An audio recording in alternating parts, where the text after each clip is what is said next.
All week, we've been keeping an eye on cancellations and delays out of the Dane County Regional Airport, but what do you do if it happens to you? Joining us live now is Omar Kaiwan, who's the co-founder and chief growth officer at Goose Insurance. Thanks so much for being here with us.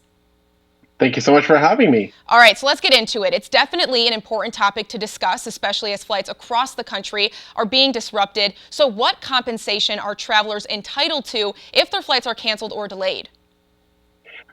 Well, it really depends on what the reason of the flight cancellation and delays are, and it also depends on what type of airline are you flying with. So if you are going to be flying with a sort of low-cost carrier, you're probably not going to have any kind of compensation available to you, with the exception of getting any credits perhaps for a future flight or getting rebooked for another flight. But if you are flying with some of the larger airlines, the ones that actually fly out of the country into international destinations as well, there are some levels of compensation available to you depending on how long the delay was or how long the cancellation was. Unfortunately, we don't have a standard the federal government has never really offered a standard compensation plan for across all the airlines. It's really dependent on that.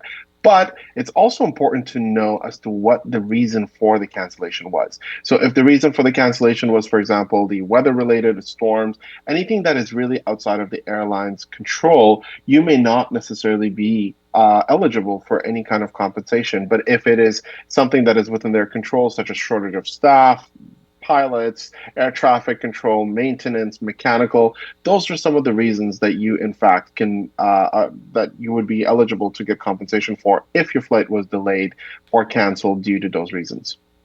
And what can people do to protect their travel? I know every time I'm signing up for a flight, they kind of give that insurance, and I'm always like, do I really need that? Is that something that you would recommend people to, spend a couple extra $100 on, or to really do that to protect their travel? Absolutely. I mean, when you're talking about travel, particularly travel insurance, there's really two types of travel insurance. One is a medical component, which is really important and really not that costly. For 20, 15, $20, you can really protect yourself, because a lot of people don't know this, but when you're traveling outside of your health network or outside of your home state, you don't have any coverage. And also this goes when you're traveling outside of the US. Now, when it comes to trip protection and buying insurance for your flight or for your accommodation, I would highly recommend to do a little bit of a research instead of just kind of buying insurance immediately when you're booking your flights. It is very important, because when your flights are canceled, even due to weather related issues, which is outside of the airline's control, the trip protection insurance can actually give you a refund for the non-refundable portion of your airfare and accommodation costs. So while everybody else is sort of on the phone working with the airline to get rebooked or get some sort of a flight credit, you could be working with your insurance company to get a refund. There's also a lot of other perks and benefits in some of these insurance policies for trip protection, such as, for example, hotel stays, meal vouchers if your flight is delayed after a certain amount of hours, and so on and so forth, on lounge passes. So just to try to make your journey a little bit more comfortable. So it is really something important to consider, but I would do a little bit of a research before you actually go ahead and purchase it immediately after booking your flight. All right, well, these were awesome tips.